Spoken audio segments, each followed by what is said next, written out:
Hi everyone, welcome to studious banker. So friends, आज के इस वीडियो में हम बात करेंगे SBI CBO SBI circle based officer का एग्ज़ाम एनालिसिस के बारे में। सो फ्रेंड्स, सबसे पहले हम बात करेंगे एग्ज़ाम पैटर्न के बारे में।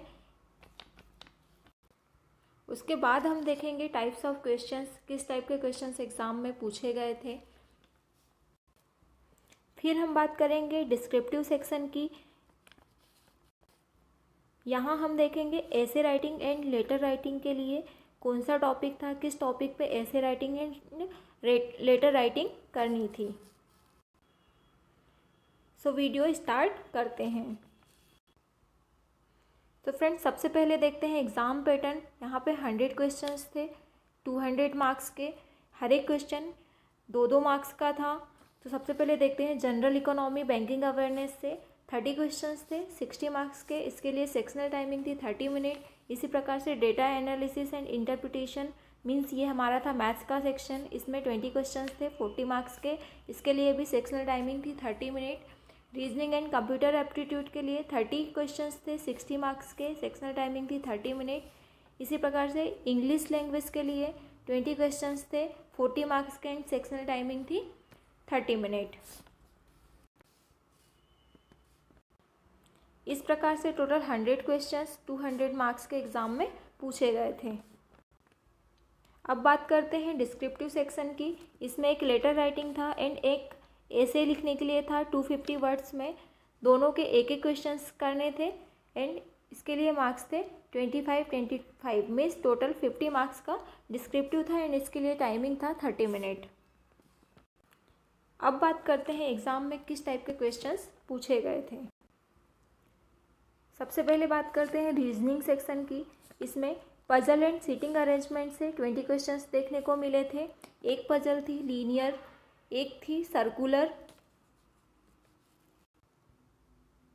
जिसमें 8 पीपल इन साइड फेसिंग था।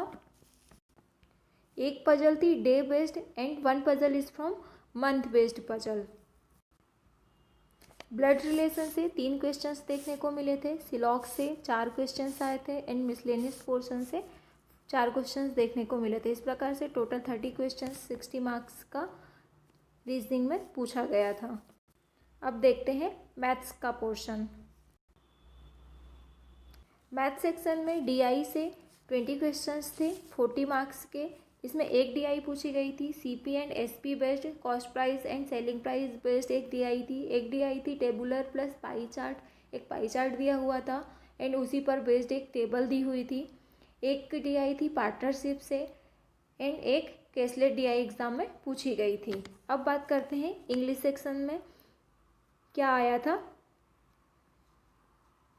इंग्लिश में आरसी से थे 5 क्वेश्चंस, सेंटेंस रीअरेंजमेंट से थे 5 क्वेश्चंस, एरर डिटेक्शन से थे 5 क्वेश्चंस एंड फिलर्स से थे 5 क्वेश्चंस। इस प्रकार से टोटल 20 क्वेश्चंस थे इंग्लिश के सेक्शन में एंड इसका वेटेज था 40 मार्क्स का। अब बात करेंगे डिस्क्रिप्टिव सेक्शन की। डिस्क्रिप्टिव में किस टॉपिक पर क्वेश्चंस पूछे गए थे। सबसे पहले बात करते हैं लेटर राइटिंग की। तो लेटर राइटिंग में 3 क्वेश्चंस दिए गए थे। इसमें से किसी एक क्वेश्चन पर बेस्ड लेटर हमको लिखना था। तो सबसे पहला क्वेश्चन है you are not at home and cheque book return.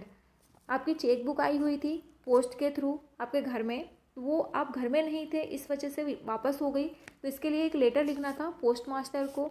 Second question है your junior is misbehaving with all, write a letter to senior about this. आपका जूनियर सभी के साथ मिसबिहेव कर रहा है, तो इसके लिए सीनियर को एक लेटर लिखना था। एक क्वेश्चन था a letter to regional head that in your area no ATM is there. आपके एरिया में कोई भी एटीएम नहीं है, इसके लिए रीजनल हेड को एक लेटर लिखना था। सो फ्रेंड्स, ये 3 टॉपिक थे लेटर राइटिंग के जिसमें से किसी एक पर लेटर लिखना था। अब बात करते हैं ऐसे राइटिंग की।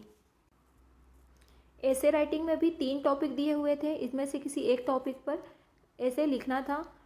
तो पहला टॉपिक है role of NBFC in Indian economy. हमारी इंडियन इकोनॉमी में non banking financial corporation NBFC का क्या रोल है। 1 question is from agriculture in India and एक क्वेश्चन था बैंकिंग रिफॉर्म आफ्टर 1992। 1992 के बाद बैंकिंग में क्या रिफॉर्म्स हुए थे। ये है ऐसे के 3 टॉपिक जिनमें से किसी एक पर ऐसे लिखना था।